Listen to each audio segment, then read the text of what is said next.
It's the best and most entertaining evening show on radio. Adora and Ashorn are your inspiration station. Your inspiration station. Woo! 99 FM. In the news tonight, City of Windhoek secures 155 million Namibian dollar loan for new power substation to avoid. The International University of Management, a Namibian university dedicated to its people's future, a hub of abundant opportunities. We are IUM for life. We are IUM.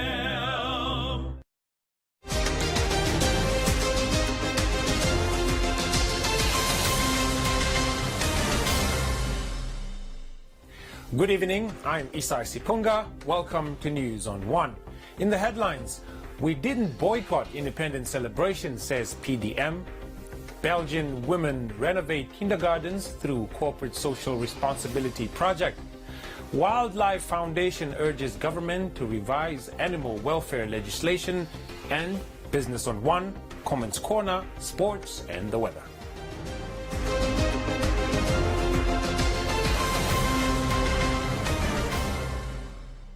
Leading the bulletin, the Popular Democratic Movement Secretary General Manuel Ngaringombe stated that the official opposition party didn't boycott the independence celebrations held in Otapi, Musati region yesterday.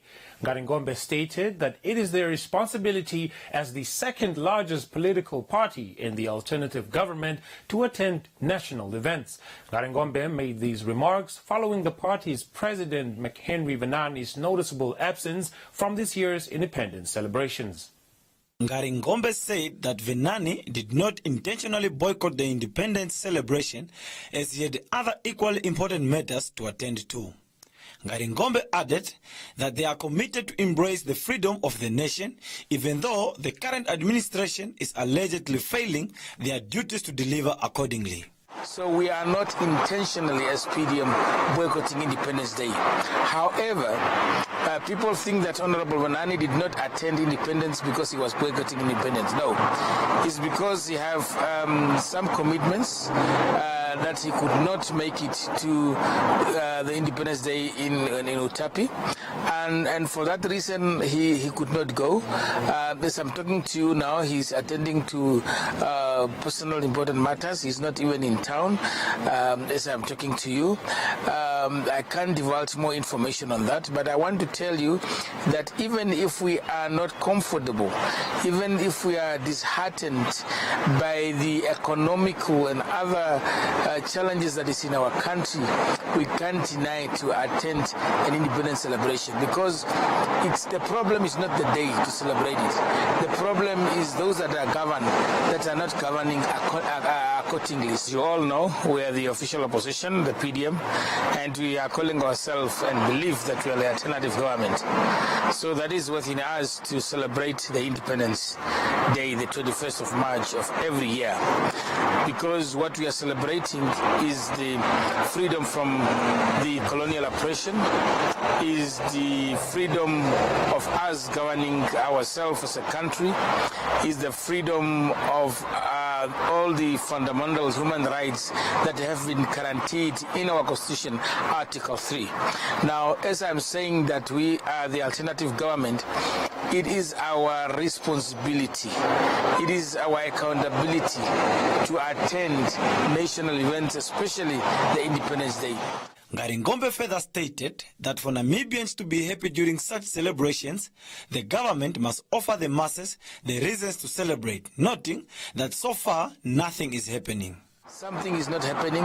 Number one, the head of state is, and I will want to say this, he is physically in office, but his mind and psyche is not there. and he needs some help before this country is getting in trouble within few days and months. And also looking at the speech of the president, there was no speech. It was a very generic speech. That speech cannot describe the person who His Excellency Dr. Hage Geingob is.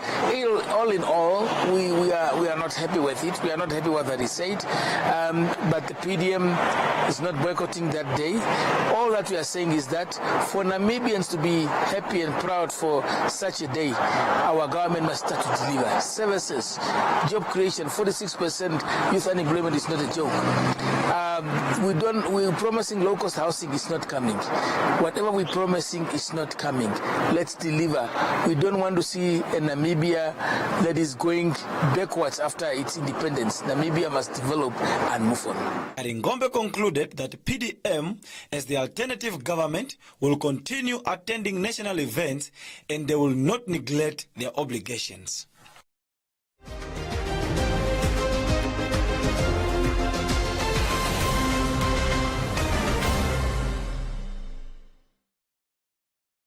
There are data deals, and then there are Telecom Namibia data deals.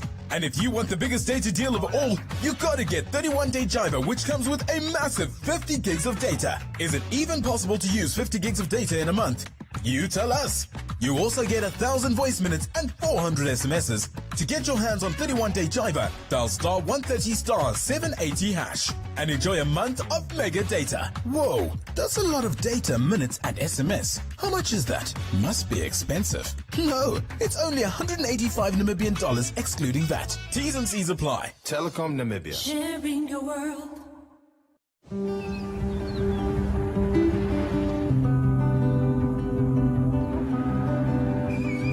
Nontavera Disongojira verera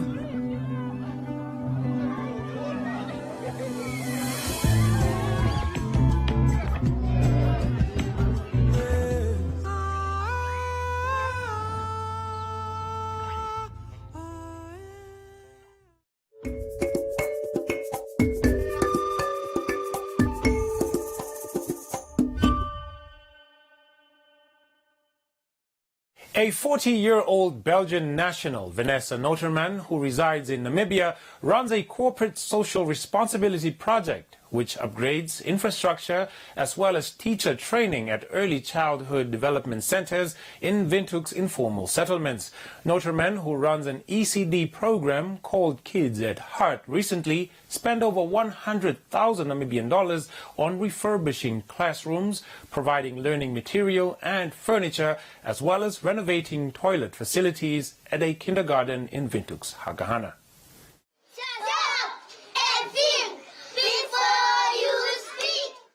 Noterman, who partnered with the Belgian Tourism Agency, stated that the project seeks to upgrade infrastructure and skills development at the ECDs in informal settlements in the country.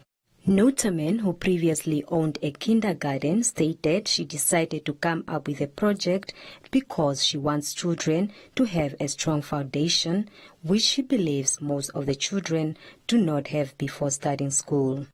After visiting 3 schools in Katutura based on the fact sheet she made, Noterman came across one preschool that caught her attention, the Susie Kindergarten. Through the project, the kindergarten was renovated. Noterman said that one of the reasons that influenced her decision to renovate Susie Kindergarten is the owner's dedication and hard work she put into the center. A lot of children don't get the preschool foundation that they need, and then they go to grade 1, and then they don't have enough confidence or enough encouragement or stimulation at home, and they fall behind. And then it's not nice to do things if you're not good at them. So my mission is to make sure that as much or as many possible kids have that foundation before they go to grade 1. I visited 3 schools in Katatura, and I made like fact sheets, like I came to observe what they need, what needs to be done, what needs to be, and then based on that we chose one school, and then we chose Susie's school, because I really feel Susie is someone, she also goes work every week somewhere else, 2 or 3 days a week, to make sure that she can pay the teachers, that she can take care of whatever the kids need here. So I found that very inspiring, and I felt she could really, use some support. Susan Matthews, principal and founder of Susie Kindergarten in Hakahana, expressed her gratitude towards the transformation Nutamen brought to the kindergarten. I got a lady who came at my school, her name is Vanessa, and then she was helping me. She helped me a lot. The school, I was having already 2 classes, and then she painted the classes, she decorated the classes, she put a new toilet there outside as we saw it, and she painted everything, and I didn't have teaching materials. What I had, it's only books, we were only writing, doing ABC, 1, 2, 3, January, February, the months and so on. But when she came, I got teaching materials for the kids, as you can see them now. We are teaching now through playing. So I'm very grateful and happy to meet Vanessa. So she planted a good seed at our school. The Kids at Hearts coordinator hopes that the project will expand and help renovate more ECDs across the country in the future.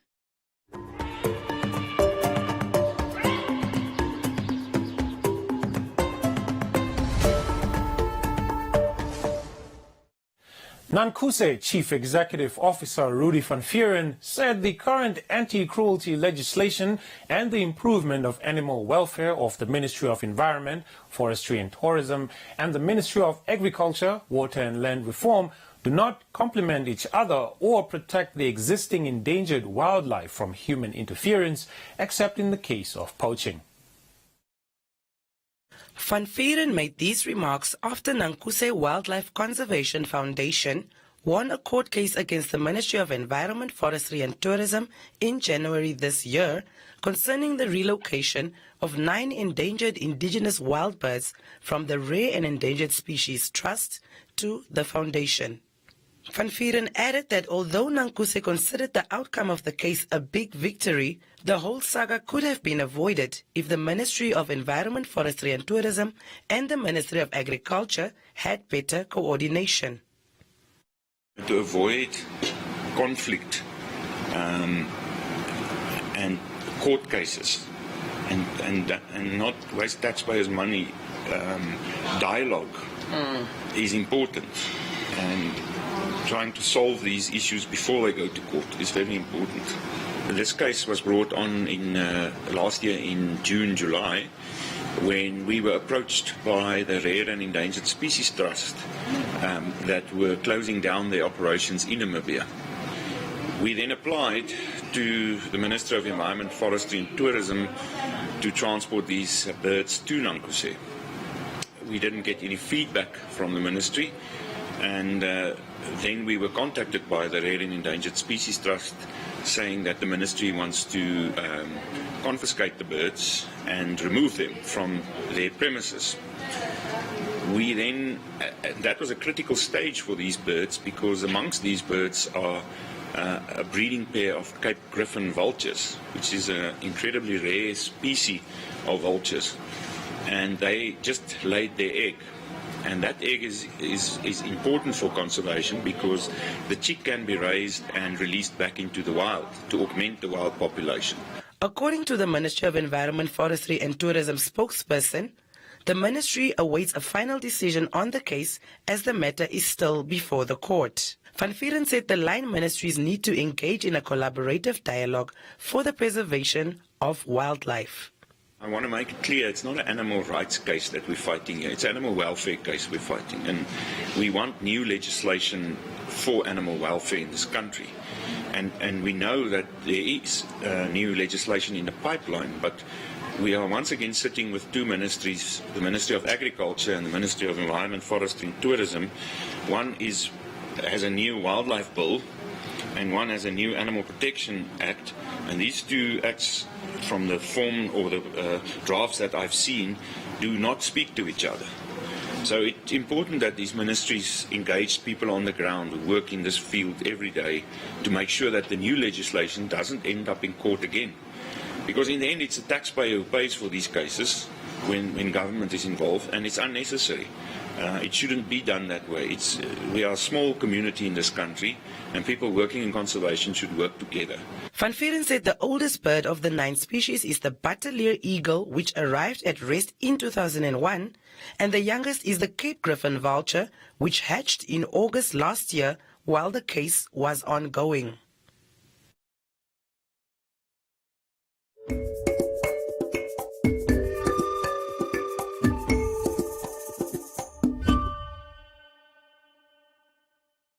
Swipe on it and win! Come bank with us and stand a chance to win the grand prize of an eco-friendly hybrid vehicle or one of 40 fuel vouchers worth 40,000 Namibian dollars. Full tank, possibly. To enter, simply make any purchase using your Bank Vintage Visa debit or credit card between the 1st of October 2022 and the 31st of March 2023. With your Bank Vintage Visa card in hand, let's journey together with every swipe. Visit bankvintage.com.na for more information. Protect yourself against fraud and never share your PIN. T's and C's apply. Bank Vintage, a member of Capricorn Group. And you came to me like This Easter at Spar, we have everything you need to put smiles on the faces of everyone around your Easter table. Get all gold tomato sauce for only $29.99 and Koo baked beans in tomato sauce, buy 2 for just $24. This Easter, start something special at Spar.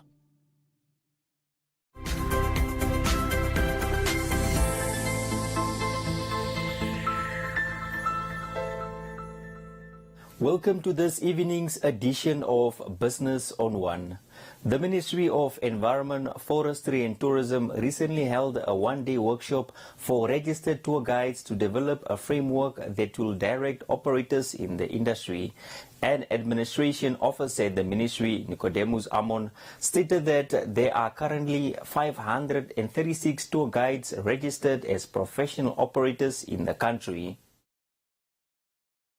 Tour guides from all over the country attended the one-day workshop, which focused on information sharing and strategies to develop skills in the tourism industry. Nicodemus Amos said developing a national framework that will include a registry of accredited tour guide operators in the country should be a priority. We've invited everyone who's guiding tourists in Namibia to come together. Number one. Number two, of course, we have then all the stakeholders, both in academia, those that are training tourist guide, and also institutions that has a bearing on the functioning of the tourist guide, which is a subsect of tourism. But overall, what we wanted out of this workshop is really to develop what I call a national framework for registration of tourist guides, accreditation of tourist guide.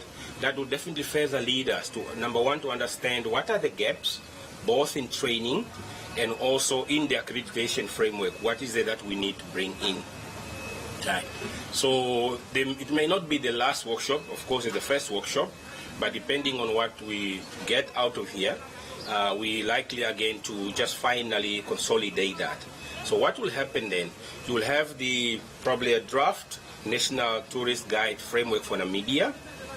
Firstly, we did statistics. We asked tourist guides through a survey to indicate who you are, what are you training, are you employed or not employed, what level of proficiency are you, and so forth and so on. So the statistics then say we have about 536 that registered through the survey or responded to the survey, And now we know, at least in a nutshell, what are we dealing with. Amos stated there is a need for professional tour guides in the country who are fluent in foreign languages. He explained that this will help the country attract potential investors in the tourism sector. Guiding tourists is a profession, so there are certain professional standards that the tourist guide need to comply to, and how to conduct and meet up and engage our tourists professionally. So this is what brings us here. It's something that's important for the country, especially tourism, and especially also after the COVID. So we want to organize the sector. We want to make sure the standards are in place so that our guests are happy, and it helps us expand the tourism sector, because if the professionalism is so good and so well, then the satisfaction level of our clients will be, will be probably increased in that matter as well. And we have more clients coming in because of professionalism of the guide. Amos further said that the workshop is the first of its kind, but it will help them draft a guide, code of conduct, and set professional standards for their tour guides. He further said that they will be looking into training tour guides to improve language proficiencies depending on the tourists that come to the country, to curb the language barrier and to ease communication for those who would be visiting the country.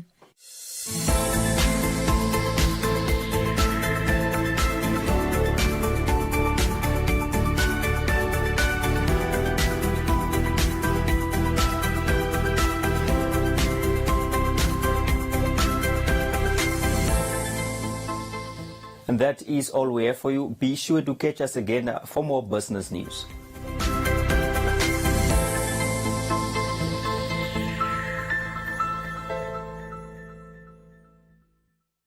And there is one thing we all love to do, to gather around an open fire in a space that breaks down the barriers and walls between us and connects us to each other. We love to braai.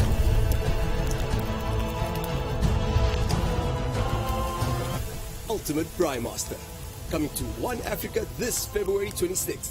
From 6:30 p.m., we're serving up good times, delicious food, and ice-cold Coke. A recipe for magic.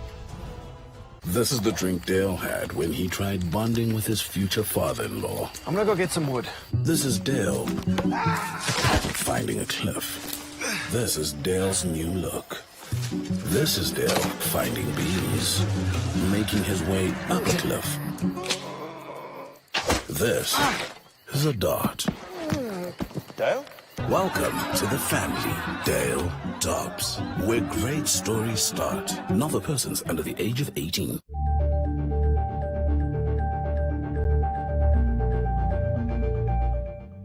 The Namibia Students Financial Assistance Fund Acting Chief Executive Officer Kennedy Kandume stated that the fund is currently faced with a challenge where the demand for financial aid exceeds what they can offer. It is this reason that the fund has resorted to measures of means testing as a way to assist needy students, Kandume said. Anaki pointed out that paying back the money will be a challenge for those without jobs.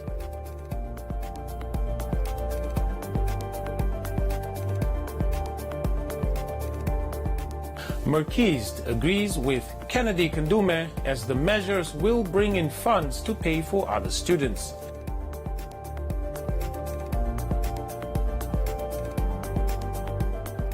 Ellen wants NSFAF to seek alternative means of generating funds, such as tenders.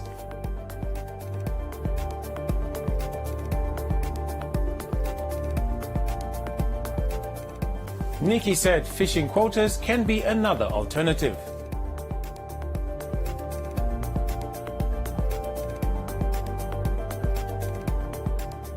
Elia said NSFAF want to recover funds which paid for education, which is a basic right.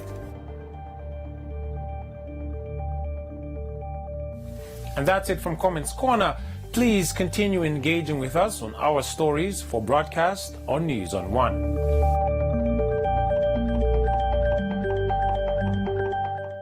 Here is a preview of what's in store.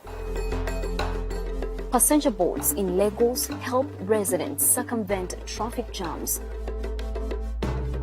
Coal pits in Germany are transformed into natural oases. And solar power is changing rural life in northern Ghana.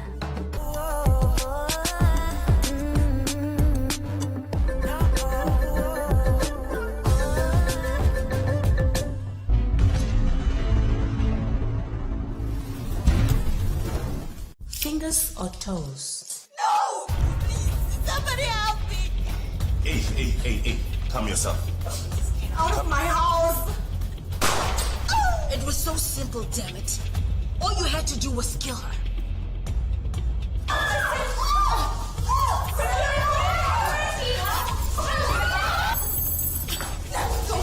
And yet we both know you want what your sister has. Crazy? Do you really think you'll ever take Anna's place? Enough!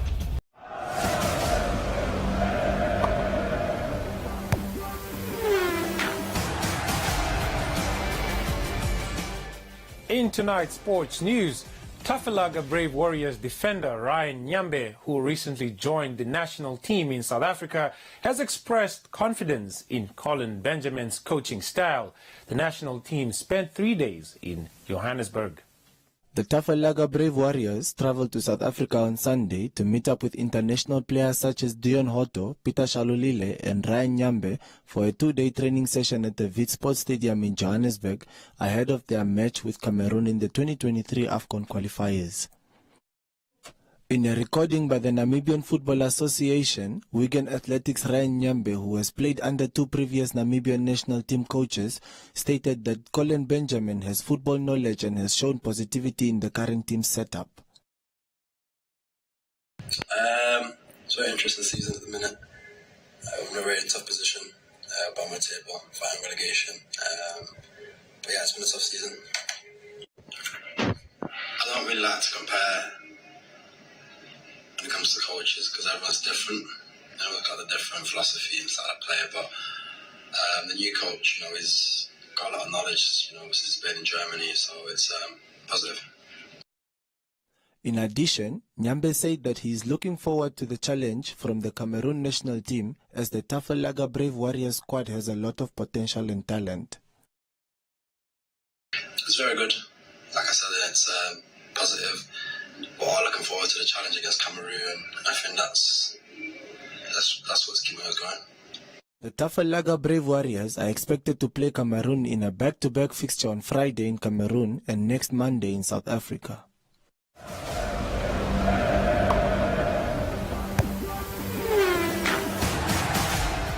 That's all the sports news we had for you. Up next is tomorrow's weather forecast.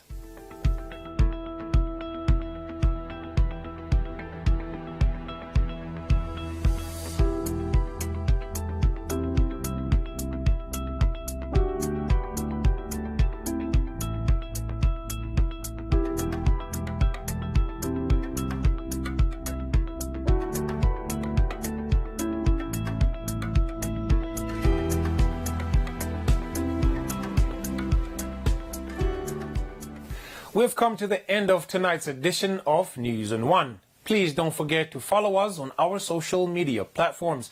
From me, Isai Sipunga, and the rest of the team, it's good night.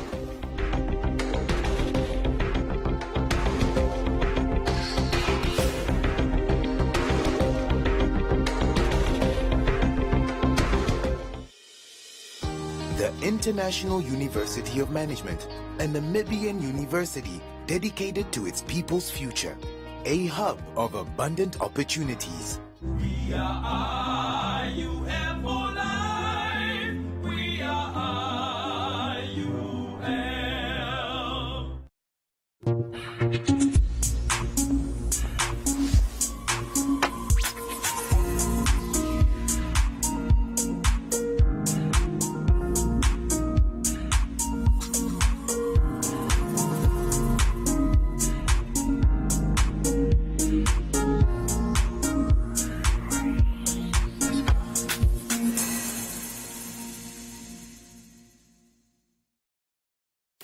Join Trezor every weekday from 10 a.m. to 2 p.m. on the nation's favorite radio station, playing the best hip-hop, urban, Afro, and R&B on 99 FM. 99 FM. Be inspired.